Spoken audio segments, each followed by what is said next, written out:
Hello guys, welcome back. This is your boy again. I'm Slink. How you guys doing? Welcome to another video. Please try as much as possible as usual. Support your boy. Like this video, comment, share it on all social media platforms. Follow me on Instagram, Twitter, Facebook, and I'm Slink. And make sure you subscribe and click the bell notification to get updates anytime, any day I upload. Also, guys, good morning, good afternoon, good evening, depending on where you are watching this video from. So let's discuss about Naira. The way Naira is going down, devaluing, I think the federal government needs to hold a urgent meeting concerning it. As at yesterday, Naira to a dollar was 550 Naira, all-time high. And as at today, it's about 555 Naira. And Naira to pounds is 760 Naira. And Naira to euro is 645 Naira. And there was a time in this country when Naira had more value than a dollar. And there was a time when Naira was equals to $1. 1 Naira equals to $1. And then $1 equals to 60 Naira. $1 equals to 100 Naira. Then went up again. $1 equals to 160 Naira. Then we were shouting.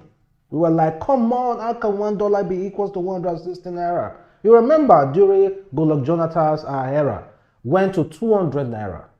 Then went to 260 Naira. That was like a campaign ground for politicians to use against the previous government. That how can a dollar be equals to 260 Naira in this country? Should I play you a video? Yes, I think I should play you a video, guys. This is their record. The exchange rate has moved from 120 to the dollar to 240 to the dollar. That is Jonathan's record. Jobs have been destroyed. Well, it's not as if I'm trying to play politics or trying to compare the previous government to this present government. No, I'm not trying to compare about that.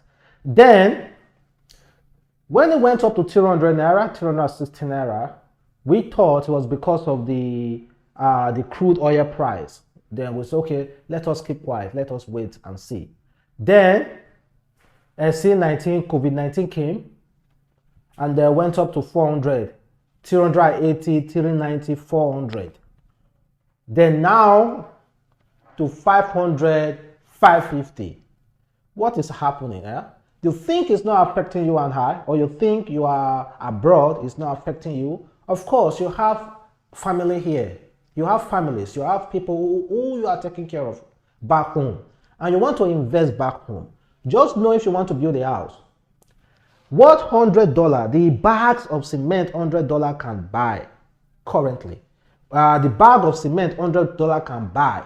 As at 2 weeks ago, or let me say as at 2 months ago, I'm telling you, you're going to add $50 plus that $100 to be able to buy the same quantity as at today. Or maybe you used to send $100 as a monthly upkeep for someone back home in Nigeria. Then you have to double that money to $200. Because that $100 is no longer that useful. Things are going up. You already know. Even our mother in markets, as soon as they hear about dollar increase, they will immediately put money, hard money to their commodity. Even if it affects them or it doesn't affect them. But this one is coming from Ondo State House of Rep. He said, the exchange rate thing is getting scary. High inflation and the businesses are suffering. We have invited the CBN governor a couple of times to come and explain his policy, but it doesn't even honor invitations. It was summoned and still didn't respond. Seems the man is bigger than Nigeria. That's coming from Ondo State House of Rep.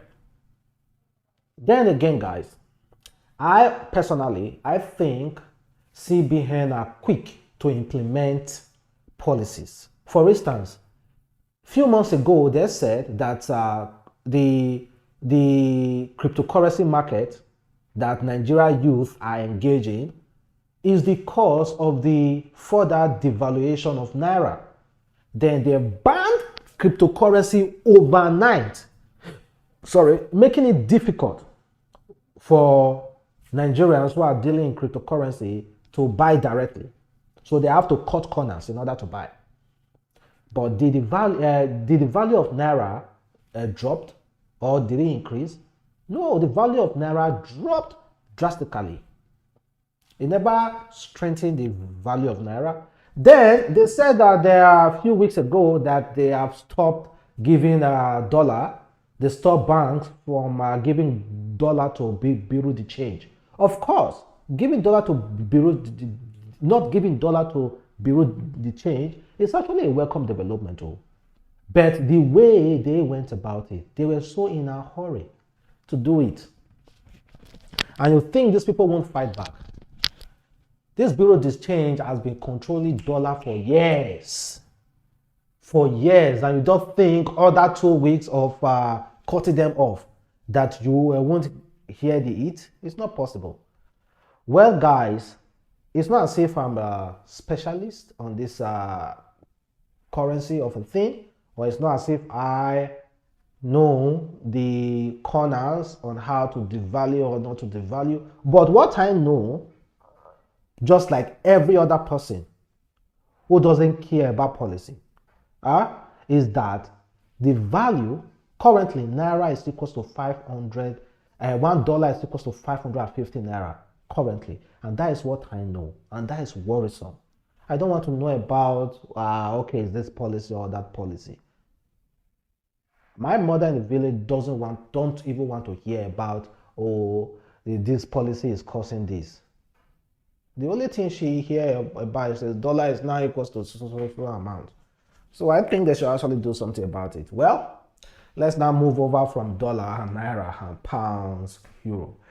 And now the federal government is seeking for new approval. They want, they recently approached the Senate to approve additional $4 billion loan and another 710 million pounds. No, sorry, million euro loan. According to the news, it said President Muhammadu Buhari is seeking the approval of the National Assembly to borrow fresh sum of $4 billion and 710 million euro. Well, guys, is that a welcome development? Of course. Who's going to pay for all those loans?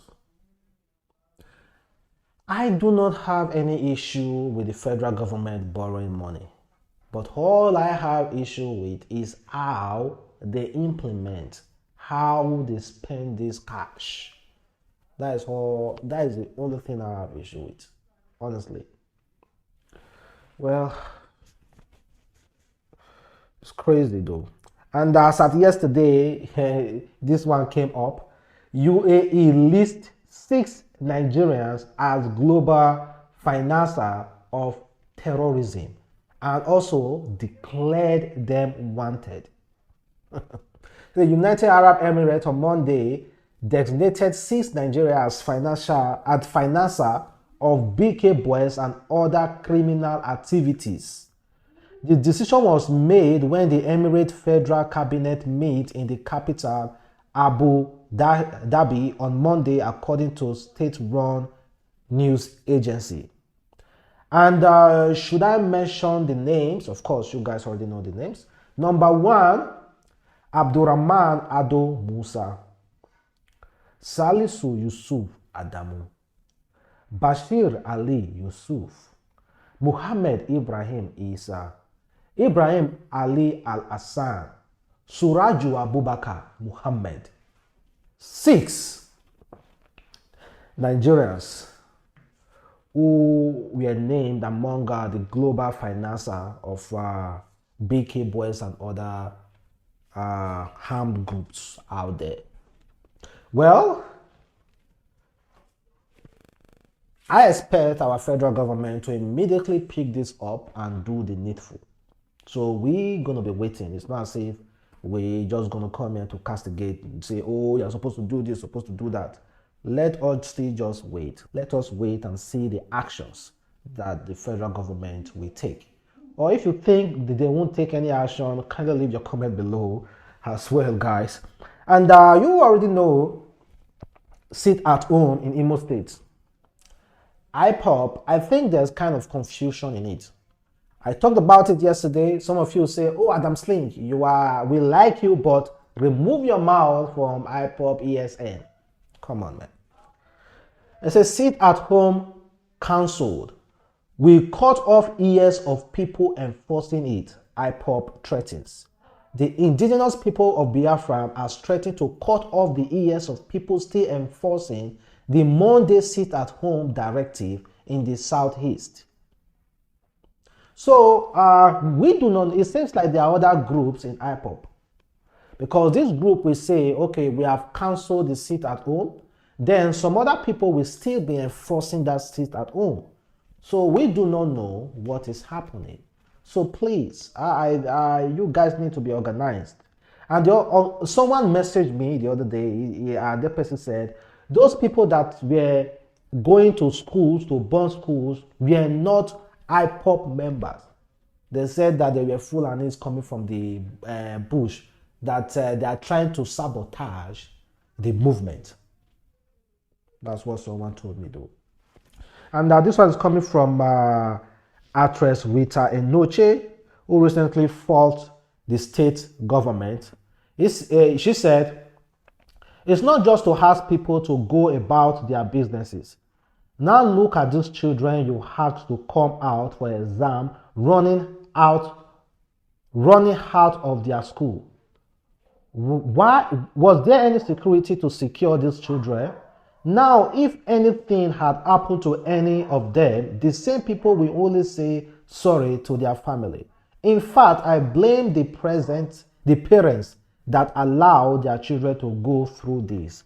Well, she's kind of like right though, because we hear this government talking tough. When IPOB said sit at home, this government will talk tough on national TV, say do not sit at home. It's just only to talk tough. Why don't you provide security for them, for those kids? I kind of like understand where she's coming from. Not just to talk tough. Sometimes provide security so that they will feel among, so that they will know that, okay, our state government is backing us, and it's not just backing us with just mouth. It's backing us with security to safeguard us. Then they will have that mind to come out to write their exams. And the federal government to vaccinate Nigeria in church on Sunday. Know this, maybe in Lagos. So the federal government has announced that it will be making C19 vaccination available to Nigerians in Christians worship centers on Sunday. This was announced on Tuesday by Executive Director of the National Primary Healthcare Development Agency. He made this known while addressing Christian leaders of the second phase of C19 vaccine. So if you go to church, if you are willing to take your C19 vaccine, then you take it. My friend John Gello told me he has taken his first dose. I'm like, really? Are you having any infect or any kind of thing? He said, no, it's fine. Then maybe okay, you know what? I will try to document it and let me check if I will go. Let me make the decision first. I think I might go. I will go to take the C19 vaccine. Yes, I'm going through the process, trying to conclude on it. But I think I will definitely have to go for the C19 vaccine. So since my friend has taken it and no side effect or anything, then I think, okay, I have the courage to do that. And here's the news. I say, Hush Puppy versus Abakari. Buhari will determine Abakari's fate, say minister. So the president, Major General Muhammad Buhari, will take the final decision on the indictment of suspended former head of Intelligence Response Team, Abakari, a deputy commissioner of police. The Minister of Police Affairs, Mohammed, made this known on Tuesday while featuring at a guest on China's television program Politics Today. He said that all the investigation has been concluded and that they have sent the final decision is left for the President Muhammadu Buhari to make the final decision on Abba Kyari. So let us see what President Muhammadu Buhari will do. And again, guys, the same minister said that repentant bandits are Nigerians. FG has responsibility to integrate them into society. He said repentant bandits are Nigerians. So FG has the responsibility to reintegrate them into society. I do not understand. So in this country now, I can just become a bandit after doing this atrocity, raping, killing, and all sorts of other stuff. Then if I've had food, maybe I don't belly full. Let me use that language. Let me speak pidgin. If I don't belly full for my banditry, then I will be like, okay, it's about time to repent to damn the federal government. I've repented. They will now rehabilitate me, spend the same taxpayers' money to bath me up, then put me back into the society. Okay. Well, let's see though. And